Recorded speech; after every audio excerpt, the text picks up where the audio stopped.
اگر کوئی چینا جھپٹی کر کے وہ لے لیتا ہے تو پھر بھی اس تک مل گیا، اور اگر کوئی ایک جگہ بیٹھا رہا منتظر رہا کہ میں نے اخلاقی حدوں کو پامال نہیں کرنا، تو بانٹنے والے نے اس کی جھولی میں جا کے وہ ڈبہ رکھ دیا جس میں کھانا تھا، تو دونوں کو کھانا مل گیا۔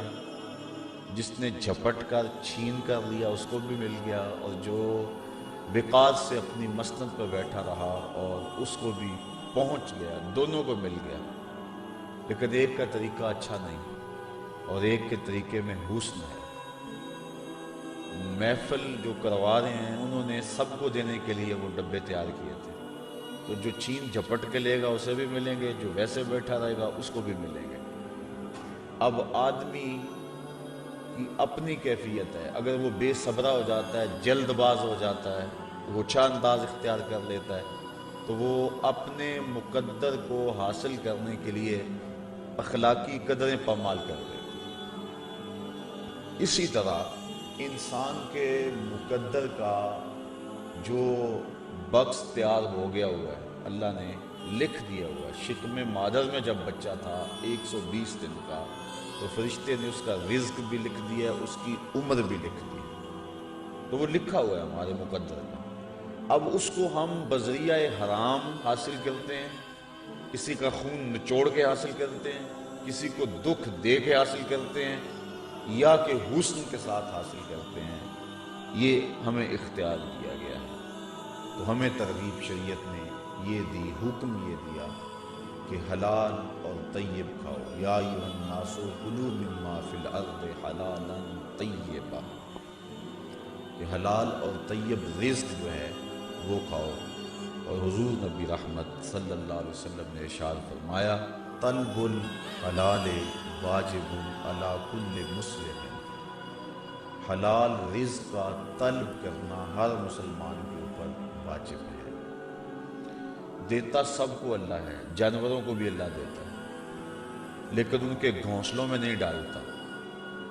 جانوروں کو بھی اپنے گھونسلوں سے نکل کر رزق کی تلاش میں نکلنا پڑتا ہے۔ ہمارا رزق بھی مقدر ہے، لیکن اوپر سے آسمان سے ہمارے گھروں میں نہیں پھینکا جاتا، ہمیں بھی تلاش کا حکم ہے۔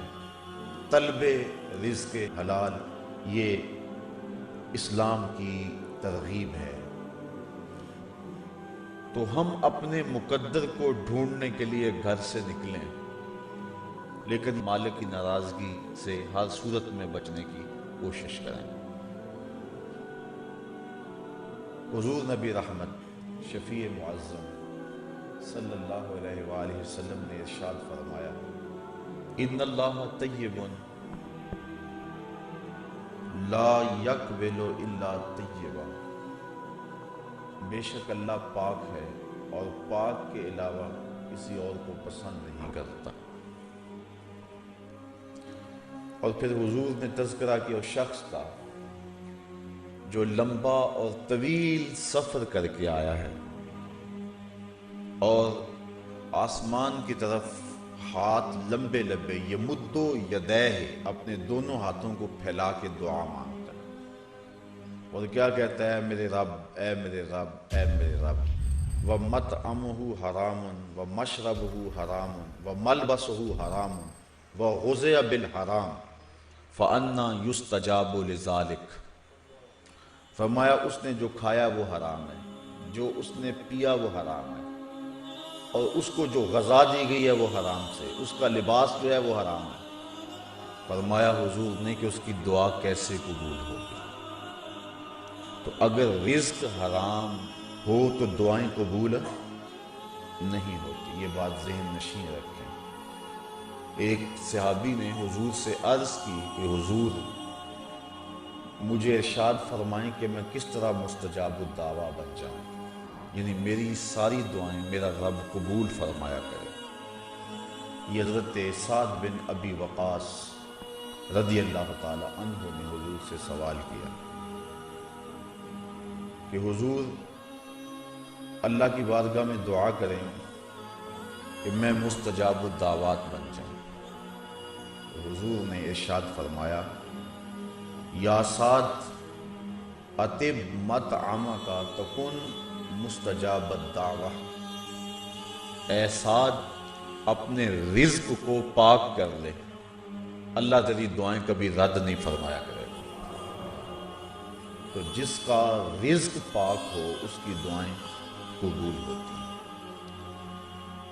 علماء نے دعاؤں کی قبولیت کے سلسلے میں جو گفتگو کی ہے کہ دعا ہر صورت میں قبول ہوتی ہے، لیکن جس کا رزق پاک نہ ہو اس کی اپنی دعا بھی قبول نہیں ہوتی، اور دوسرا مسلمانوں کی دعاؤں سے اس کا حصہ بھی نکال دیا جاتا ہے۔ جب لوگ دعائیں مانگتے اجتماعی، یا اللہ تمام کائنات کے لوگوں کو صحت دے دے، ان کی معاشی پریشانیاں دور کر دے، دعائیں ہو رہی ہوتی، تو جو شخص حرام کماتا ہے نیک لوگوں کی دعاؤں سے اس کا حصہ نکال دیا جاتا ہے، نہ اس کی اپنی دعا قبول ہوتی ہے اور نہ کسی کی دعا اس کے حق میں قبول ہوتی ہے۔ حضرت سعد رضی اللہ تعالی عنہ نے جب عرض کی تو حضور فرمایا کہ لقمہ پاک کر لے تو مستجاب الدعوات ہو جائے گا۔